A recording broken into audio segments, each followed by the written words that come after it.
সুপ্রিয় দর্শক, আসসালামু আলাইকুম। নিউজ বাংলায় আপনাদের স্বাগত জানাচ্ছি। আমি মোহাম্মদ জিয়াউদ্দিন। দর্শক, বিগত আওয়ামী লীগ সরকার পতনের পর থেকেই ভারতের সাথে বাংলাদেশের দ্বিপক্ষীয় সম্পর্কের অবনতি ঘটেছে।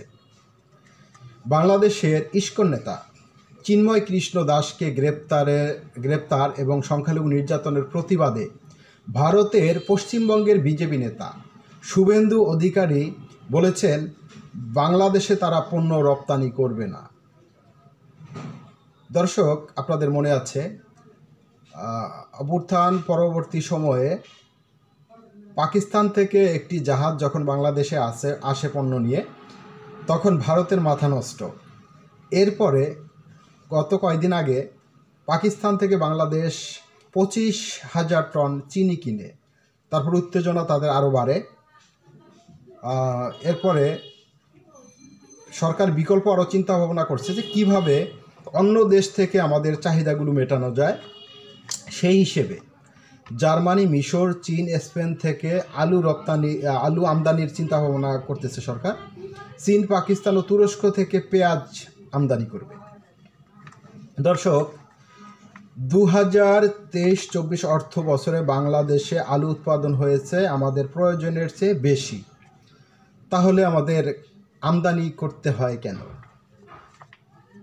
বিবিসি বাংলায় প্রকাশিত এক খবরে জানা যায় 2023-24 অর্থ বছরে 37 লাখ মেট্রিক টন পেঁয়াজ উৎপাদনের লক্ষ্যমাত্রা নির্ধারণ করেছিল কৃষি সম্প্রসারণ অধিদপ্তর। এর বিপরীতে চলতি বছরে পেঁয়াজ উৎপাদিত হয়েছে প্রায় 38 lakh metric ton. Bangladesh trade and tariff কমিশনের এক প্রতিবেদনে অনুসারে দেশে প্রতি বছর 26 থেকে 28 লাখ মেট্রিক টন পেঁয়াজ প্রয়োজন। এখানে দেখা যায় আলু ও পেঁয়াজ চাহিদার তুলনায় উৎপাদন বেশি। যথেষ্ট উৎপাদন হওয়ার পরেও কেন সরকার অন্য দেশ থেকে আমদানি করছে এই দুই পণ্য, তা নিয়ে আলোচনা রয়েছে নানা মহলে। অতিরিক্ত লাভের আশায় ব্যবসায়ীদের পণ্য মজুত করার কারণে বাজারে তৈরি হয় ইচ্ছাকৃত ঘাটতি।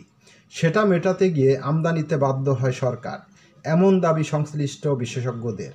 এছাড়া মাঠ পর্যায়ে তথ্যর ঘাটতি ও অভ্যন্তরীণ সরবরাহ বাজার ব্যবস্থায় অকার্যকর তদারকি না থাকায় পণ্য আমদানির বিকল্প থাকে না। ভারতকে অতিরিক্ত সুবিধা দেওয়ার জন্য আমদানি চালু রেখেছিল বিগত সরকার, রয়েছে এমন অভিযোগও।